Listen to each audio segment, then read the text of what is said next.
করছি।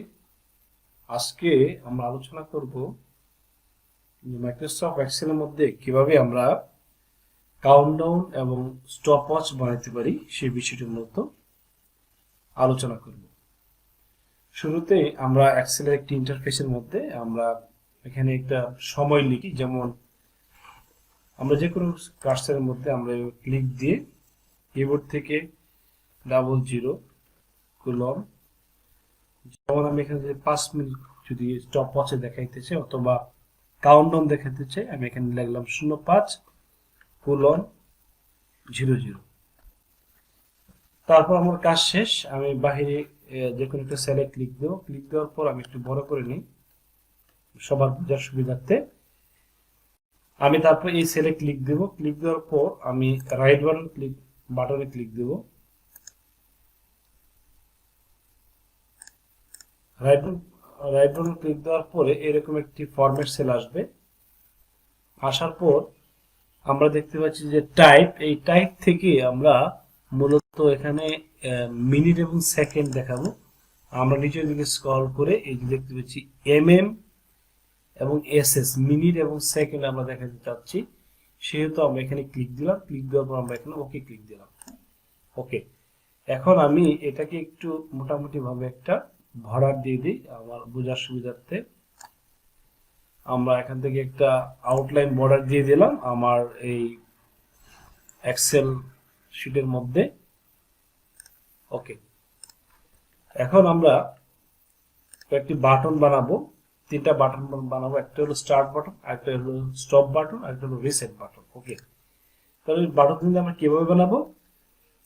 আমরা ইনসার্ট থেকে শেপ থেকে আমরা দেখতে পাচ্ছি যে রেক্টেঙ্গুলার দ্বিতীয় যে শেপটি আছে বাটনের মধ্যে দেখা যাচ্ছে, এটাকে আমরা ক্লিক দেব। ক্লিক দেওয়ার পর এরকম ভাবে আমরা বাটন ক্রিয়েট করব। করার পরে আমরা এখানে লিখবো, আমরা যেহেতু স্টার্ট বাটন সেহেতু আমরা এখান থেকে সবুজ কালারটা আমরা বেছে নিচ্ছি এবং আউটলাইন কালারটা সবুজ দিচ্ছি আমরা এখান থেকে, এবং এর ভিতরে আমরা লিখবো স্টার্ট। আমরা এটাকে আবার অ্যালাইনমেন্ট করে দিলাম এখান থেকে। তারপর আমরা এটাকে কপি করলাম, কন্ট্রোল ধরে কিবোর্ড থেকে এটাকে কপি করলাম। আমরা এখানে লিখব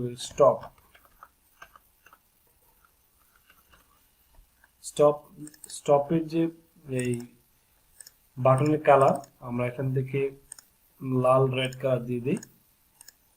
আমরা এটাকে আবার কপি করব, কপি করে আমরা এই বাটনের নাম দেব রিসেট। আমরা এখান থেকে এই বাটনের কালারটা চেঞ্জ করে দিই, আমরা এটা চেঞ্জ করে দিলাম। ওকে, এটাকে দিলাম রিসেট, আমরা দিলাম রিসেট। ওকে, মোটামুটি বাটন তৈরি করা শেষ আমার এখান থেকে। আর এটাকে আমি একটু এখানে হলুদ কালার দিই, এটাকে একটু বড় করে নিলাম যাতে আমরা সহজে কাউন্টডাউনে সহজে বুঝতে পারি। ওকে, এখন আমরা যে বিষয়টি করব সেটি হলো ভিজুয়াল বেসিক আসলে কিভাবে সেট করতে সেটা আমরা দেখাচ্ছি এখানে। আমরা যদি দেখি যে এখানে মাইক্রোসফট এক্সেলের মধ্যে আমাদের মেইন মেনু রয়েছে। মেইন মেনু আন্ডারে আমরা যদি ডেভেলপার, অনেক সময় দেখা যায় যে মাইক্রোসফট এক্সেলের মধ্যে ডেভেলপার থাকে না, সেক্ষেত্রে আমরা ফাইল থেকে অপশন থেকে আমরা এই কাস্টমাইজ রিবন থেকে ক্লিক দিয়ে যদি এখানে টিক না দেওয়া থাকে আমরা এইভাবে একটা টিক দিয়ে আমরা ডেভেলপারটা এখান থেকে অ্যাক্টিভ করে নেব। তারপর আমরা দেখতে পাচ্ছি ভিজুয়াল বেসিক, এই ভিজুয়াল বেসিক আমরা ক্লিক দেব। ক্লিক দেওয়ার পর আমরা মূলত ম্যাক্রো ব্যবহার করবো এখান থেকে। তারপর ইনসার্ট থেকে এই যে মডিউলে ক্লিক দেব। ক্লিক দিলে এরকম একটি সাদা উইন্ডো আসবে। আমরা একটা কোড এখানে জাস্ট পেস্ট করবো। আমরা এই কোডটাকে হুবহু কপি করে আমরা এটাকে এই মডিউলের মধ্যে আবার পেস্ট করব। এখান থেকে পেস্ট করে দিলাম। পেস্ট করে দেওয়ার পর আমরা এক্সেলের আমরা দেখতে পাচ্ছি যে এই যে কাউন্টডাউন যে লেখাটা এবং যে নাম্বারটা এটা কোন সেলে আছে আমরা দেখতে পাচ্ছি E5 এর মধ্যে আছে। ওকে, আমরা এখান থেকে এই মূলত এই এক্সেলের মধ্যে ভিজুয়াল বেসিকের মধ্যে আমরা কোডটা চেঞ্জ করব। এখান থেকে যেখানে A1 আছে সেল নাম্বার সেখানে আমরা E5 আমরা লিখে দেব এখান থেকে। A5, তারপর রয়েছে আমরা দেখতে পাচ্ছি এখানে রয়েছে A5, তারপর রয়েছে এখানে রয়েছে E5। সেল নাম্বারগুলো মূলত আমরা চেঞ্জ করছি। তারপর এখানে রয়েছে E5।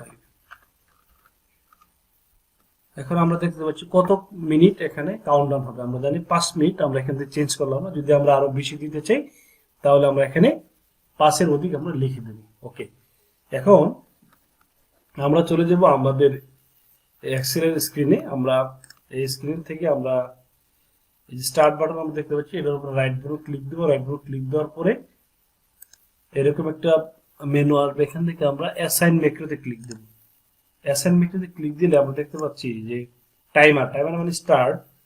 আমরা যদি কোডের মধ্যে দেখি, একটু খেয়াল করি, ভিজুয়াল কোডের মধ্যে যদি আমরা খেয়াল করি, এখানে দেখতে পারবো যে প্রথম যে সেটি হলো টাইমার, এই সাব রয়েছে টাইমার, এবং দ্বিতীয় রয়েছে স্টপ আন্ডারস্কোর টাইমার, এবং রিসেট যে রয়েছে রিসেট আন্ডারস্কোর টাইমার। ওকে, আমরা এখানে প্রথমে যেটি নিব সেটি হলো যে আমরা এই টাইমার ক্লিক দেব। ক্লিক দেওয়ার পর আমরা এখান থেকে ওকে করব। ঠিক একইভাবে স্টপেরটাও আমরা এইভাবে রাইট বাটন ক্লিক দিয়ে অ্যাসাইন ম্যাক্রো, এখান থেকে যেহেতু স্টপ, আমরা স্টপে ক্লিক দিয়ে আমরা এখান থেকে ওকে করব। ঠিক একইভাবে রিসেট বাটনও আমরা রাইট বাটন ক্লিক করে অ্যাসাইন ম্যাক্রো, এখান থেকে আমরা রিসেট টাইমারে ক্লিক দিলাম। ওকে, মোটামুটি আমার এখন কাজ শেষ। আমি জাস্ট এখন স্টার্টে ক্লিক দিলে আমার এখান থেকে কাউন্টডাউন শুরু হয়ে যাবে। ওকে, আমরা স্টার্টে ক্লিক দিলাম, দেখতে পাচ্ছি যে অটোমেটিকলি এখানে কাউন্টডাউন শুরু হয়ে গেছে। ঠিক একইভাবে যদি আমরা এখান থেকে স্টপে আমরা যদি ক্লিক দিতে চাই, আমরা যদি তাহলে দেখবো যেখানে আমার লেখা স্টপ হয়ে গেছে।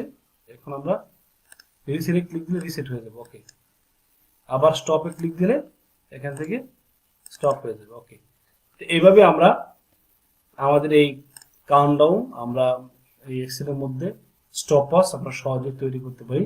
আশা করি সবাই এই ভিডিওটি প্র্যাকটিস করে আমরা নিজেরাও এরকম কাউন্টডাউন তৈরি করতে পারবো। পরবর্তী ক্লাসে আমরা আরো গুরুত্বপূর্ণ বিষয় নিয়ে কথা বলবো। আজকে আমরা এখানে শেষ করছি। ধন্যবাদ সবাইকে।